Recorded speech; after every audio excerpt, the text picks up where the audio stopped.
Saludos nuevamente. En esta lección vamos a comenzar a hablar sobre la toxicidad de los no metales, entre los cuales se encuentran el oxígeno y el ozono, el fósforo, los halógenos y los radionuclidos.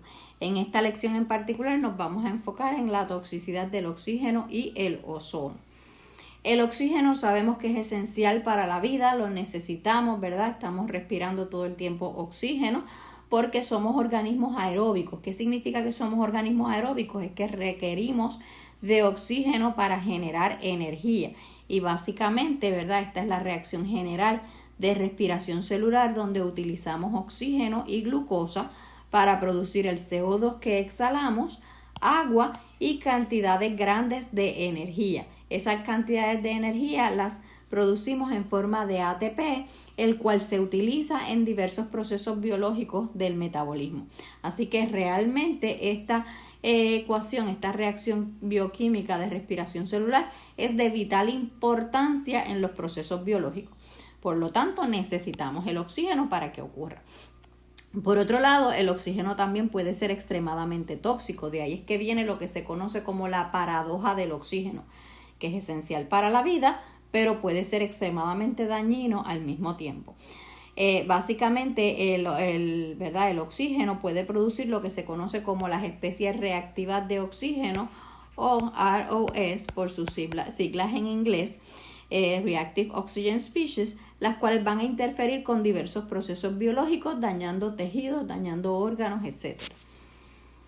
¿Cuáles son las especies reactivas de oxígeno de mayor importancia? Pues entre las de mayor importancia se encuentra el radical superóxido, que es una molécula de oxígeno con un radical, el peróxido de hidrógeno, que aunque no es radical, forma radicales de oxígeno y está implicado en la toxicidad del oxígeno, lo vamos a ver más adelante, el radical hidroxilo, que es un grupo OH con un radical, el óxido nítrico, que también tiene un radical libre, el oxígeno singlete, el ozono, radicales de tioles y de carbono, que aunque no tienen oxígeno en su estructura, también pueden causar toxicidad de modo similar y también generarme especies reactivas de oxígeno en el sistema.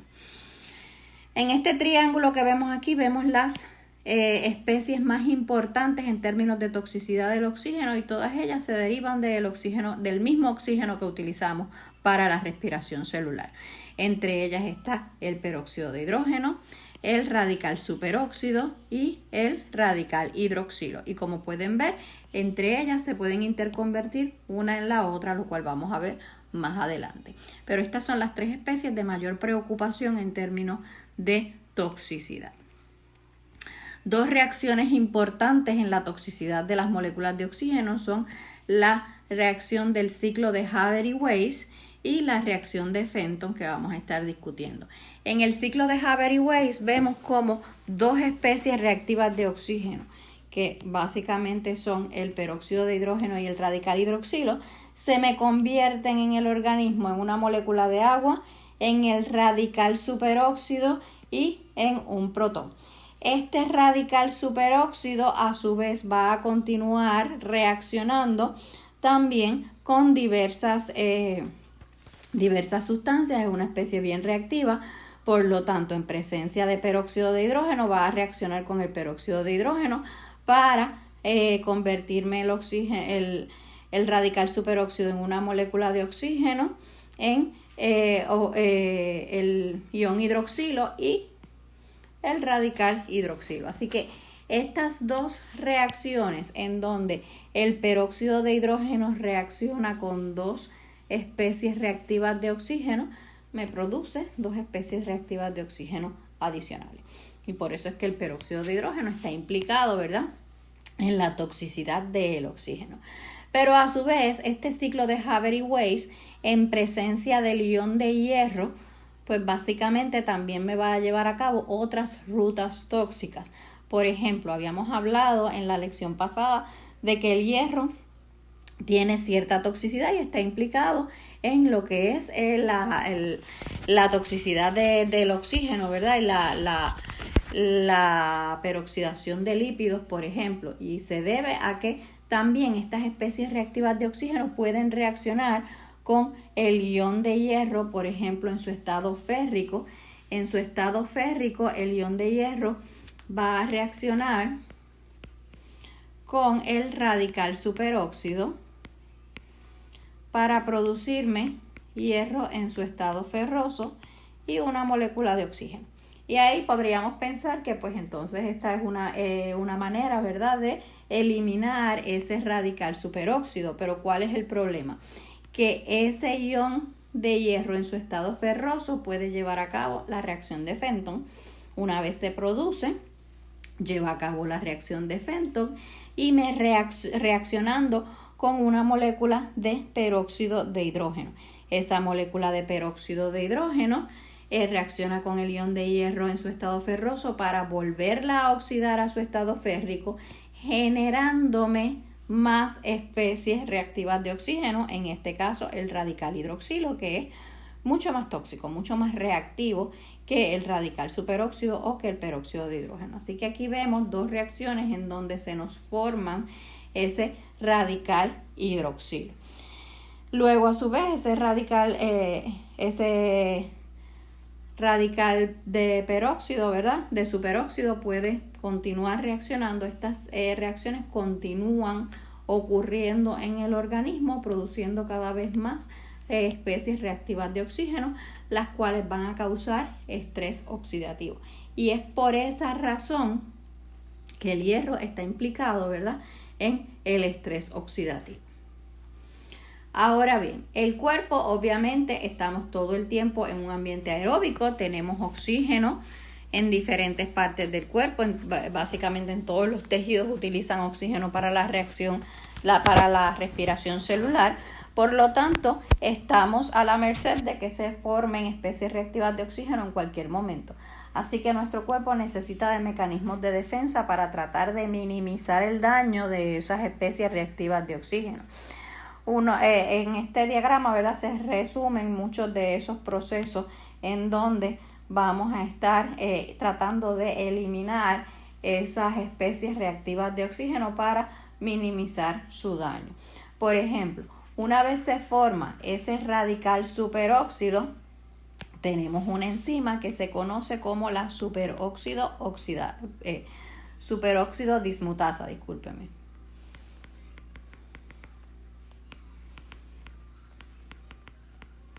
La superóxido dismutasa convierte ese radical superóxido en peróxido de hidrógeno, pero que sabemos que todavía, ¿verdad?, ese peróxido de hidrógeno puede ser tóxico porque está implicado en la producción de más especies reactivas de oxígeno. Así que tenemos otros mecanismos de defensa que tratan de descomponer ese peróxido de hidrógeno sin causar mayores daños. Una de ellas es la glutationa peroxidasa, que es esta enzima que está aquí.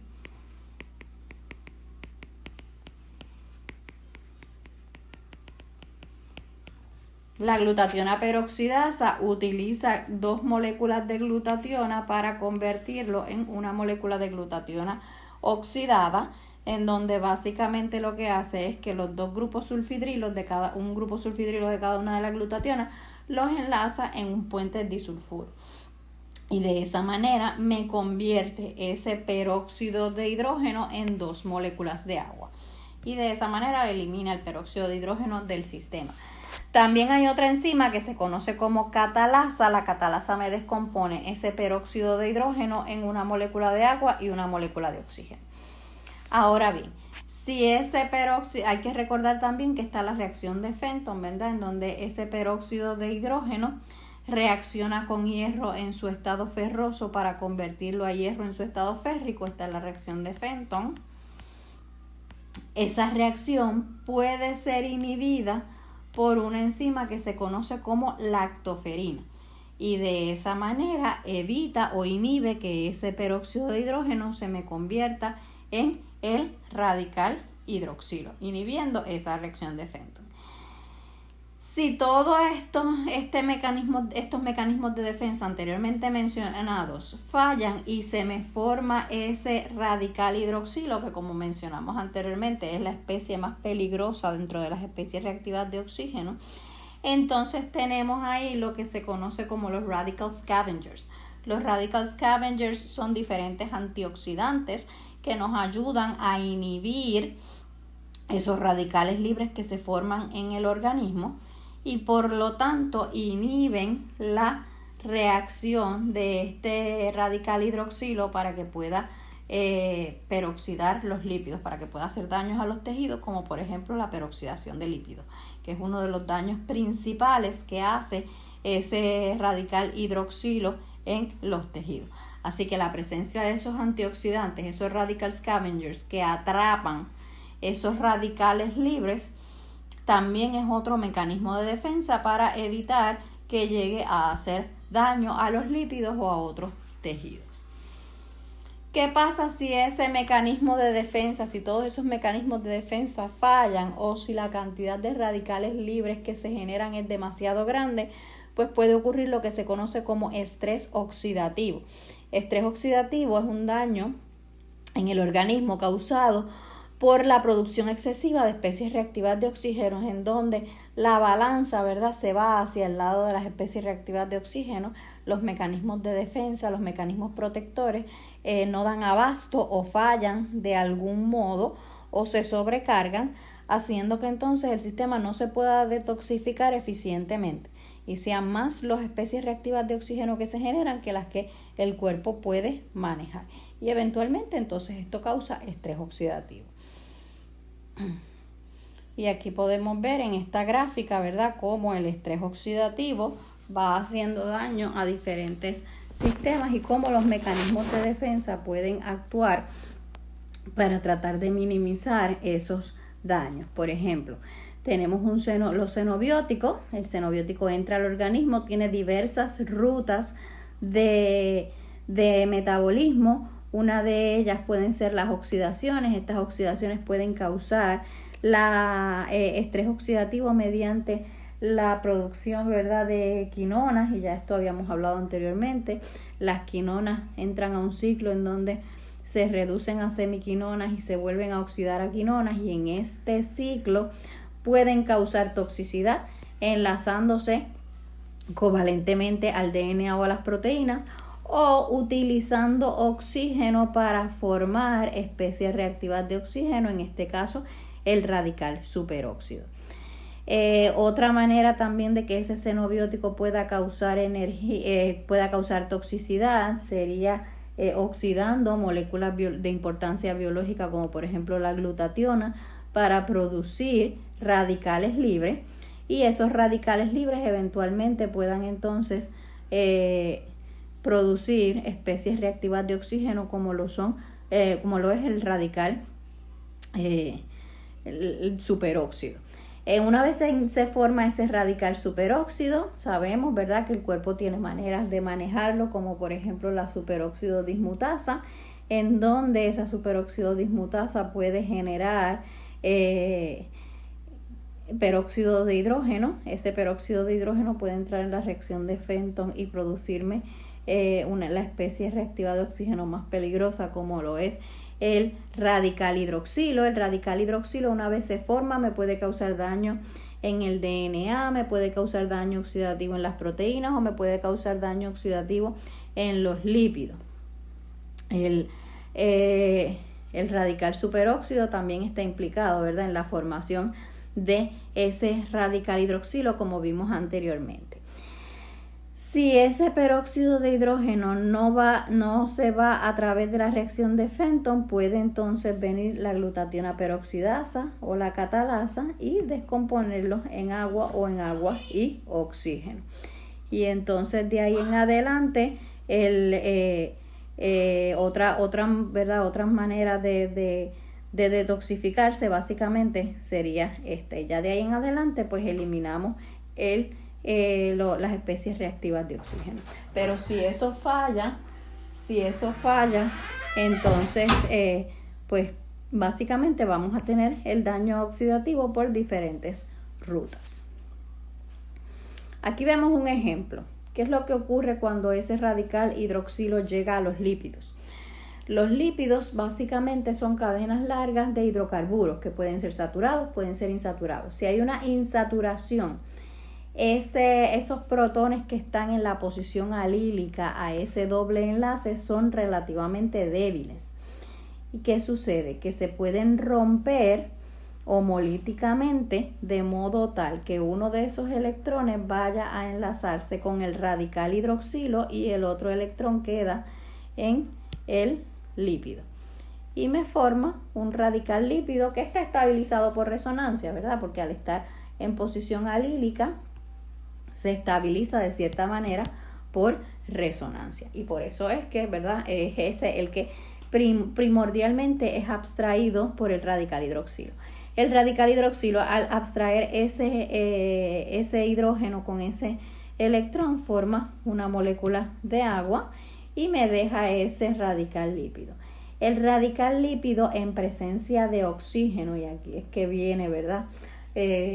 Uno de los problemas fundamentales, en presencia de oxígeno, me forma un radical nuevo que es el radical peróxido en ese lípido. Me forma un radical peróxido en donde los dos átomos de oxígeno se me enlazan a ese carbono alílico y entonces una vez se me forma ese radical peróxido, va a estar al lado, hay que recordar que esos lípidos están uno al lado del otro, por lo tanto va a estar al lado de otra molécula de lípido y ese radical peróxido va a querer estabilizarse, pues abstrae este hidrógeno alílico y me genera el peróxido de hidrógeno. Al abstraer este hidrógeno alílico y generar el peróxido de hidrógeno, él se neutraliza, pero me genera otro radical lípido y este ciclo de propagación de radicales libres continúa hasta tanto dos radicales se encuentren y se neutralicen. Esto causa inestabilidad, por ejemplo, en las membranas celulares, porque la membrana celular sabemos que es una bicapa de fosfolípidos, ¿verdad? En donde tenemos la parte de los grupos fosfatos, que es la parte polar hacia afuera, mientras que hacia adentro de la membrana tenemos la parte de los lípidos. Esos lípidos están en un ambiente hidrofóbico.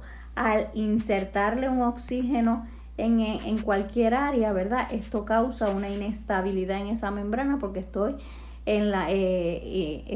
introduciendo un grupo polar a una área que es bien hidrofóbica, bien no polar. Así que inestabiliza la membrana, además de que esos radicales dentro de la membrana también se desestabilizan y generan un problema de estabilidad en la membrana celular. ¿Cuáles son los efectos tóxicos principales de el estrés oxidativo? Pues básicamente muchísimas de las condiciones degenerativas que conocemos hoy en día están implicadas con el estrés oxidativo. Entre ellas las más conocidas, la enfermedad de Parkinson, Alzheimer, arteriosclerosis, derrames cerebrales, enfermedades del corazón, incluso el proceso de envejecimiento.